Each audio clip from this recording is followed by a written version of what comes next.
Hello दोस्तों, स्वागत है हमारे यूट्यूब चैनल में फिर से। और तो आज हम लोग सॉल्व करेंगे एनसीईआरटी क्लास 9th का हिस्ट्री चैप्टर 2। इसका एमसीक्यू देखेंगे, यानी कि मल्टीपल चॉइस क्वेश्चन। तो चलिए स्टार्ट करते हैं।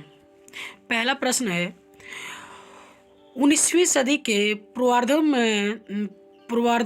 के यूरोप में औद्योगिकरण के कारण समाज के सामने निम्नलिखित में से कौन सा बड़ा मुद्दा नहीं था? पहला है काम से ज़्यादा घंटे और कम वेतन, बेरोजगारी, और तीसरा है प्राथमिक शिक्षा, और चौथा है आवास और जल निकासी। तो 19वीं सदी में जो है सो यूरोप में जो है सो औद्योगिकरण के साथ साथ सभी समस्याएं थी, एक सी समस्याएं नहीं थी, वह थी प्राथमिक शिक्षा। 19वीं सदी के पूर्वार्ध के यूरोप के बारे में निम्नलिखित में से कौन सा आर्थिक परिवर्तन सत्य नहीं है? कौन सा आर्थिक परिवर्तन सत्य नहीं है? पहला है नए शहरों की बढ़ोतरी, दूसरा है नए औद्योगिक क्षेत्रों का विकास, अगला है वायु मार्गों का विस्तार, औद्योगिक क्रांति। तो उस समय वायु मार्ग इतना प्रचलित और पूरा बढ़ोतरी के रूप में नहीं हुआ था, उसमें बात ही चल रहा था, तो वायु मार्ग का आ जाएगा आंसर, वायु मार्ग, सी नंबर। क्रांतियों के पीछे राष्ट्रवादियों की क्या अवधारणा थी? पहला, वे राष्ट्रों की स्थापना करना चाहते थे। दूसरा, वे सभी नागरिकों को समान अधिकार प्रदान करना चाहते थे। सी है ए और बी दोनों कथन सत्य हैं, और डी है इनमें से कोई नहीं। तो इसका आंसर होगा सी, ए और बी दोनों कथन सत्य हैं। अगला क्वेश्चन है, 4 अक्टूबर 1917 से पहले रूस का शासक कौन था? तो 4 अक्टूबर 1917 से पहले रूस का शासक जार निकोलस द्वितीय था, है ना, जार निकोलस द्वितीय।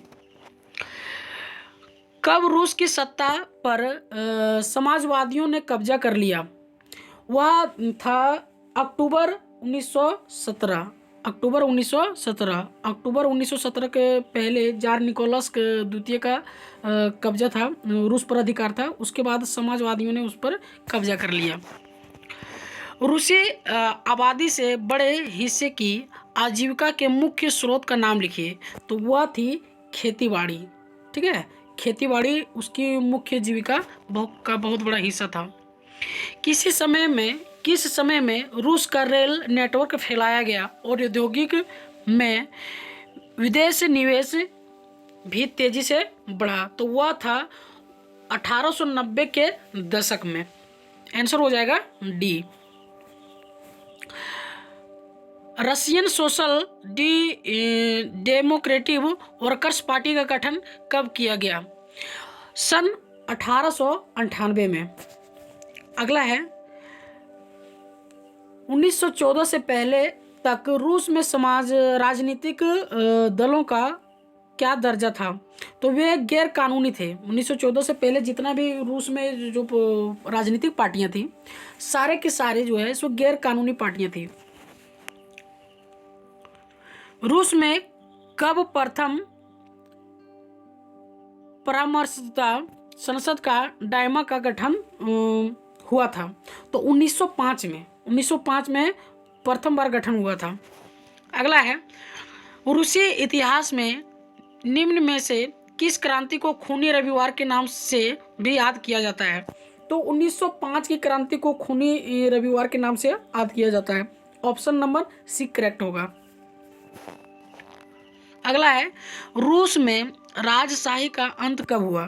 तो रूस में राजशाही का अंत जो है सो 1917 में हुआ था, है ना। अगला है, पेट्रोग्राद सोवियत का गठन किसने किया था? तो सिपाहियों और हड़ताली मजदूर ने मिलकर इसका गठन किया था। अगला है, रूस में अक्टूबर 1917 की क्रांति के लिए कौन सी तारीख तय की गई थी? तो वह था 23 अक्टूबर, है ना, 23 अक्टूबर। रूस में अंतरिम सरकार में कौन से समूह प्रभावशाली नहीं थे? वह थे किसान, कृषि का, है ना। अगला है, लेनिन ने अपने अप्रैल थीसिस द्वारा 2 मांगे रखी थी, उनमें से निम्न में से कौन सी मांगे शामिल थी? तो उसमें 2 मांगे रखी थी। पहला था उद्योग को बढ़ाना और मजदूरों के उस उद्योग और जमीन जो है सो मजदूर के हवाले कर देना। तो ऑप्शन थोड़ा करेक्ट कर लीजिएगा, उद्योग को बढ़ाना और मजदूरों के हवाले जमीन कर देना, है ना। रूस में 1970 के सैनिक क्रांतिकारी समिति का नेता किसे बनाया गया था? तो ट्रोट्स्की को बनाया गया था। रूस में गृह युद्ध के दौरान किन शक्तियों ने रेड्स का विरोध किया था? वह था ग्रीन्स और वाइट, दोनों ने शक्तियों को गृह युद्ध को किया था, विरोध किया था। अगला है, कब वे बोल्शेविकों के रूसी साम्राज्य का पूर्ण नियंत्रण स्थापित किया गया था? तो वह था जनवरी 1920। अगला है, रूस में प्रथम पंचवर्षीय योजना कब लागू की गई थी? तो वह पारित हुआ था 1927 में और लागू हुआ था 1932 में। तो यह थी आज की दूसरे चैप्टर का ऑब्जेक्टिव जो VVI क्वेश्चन बन सकता था।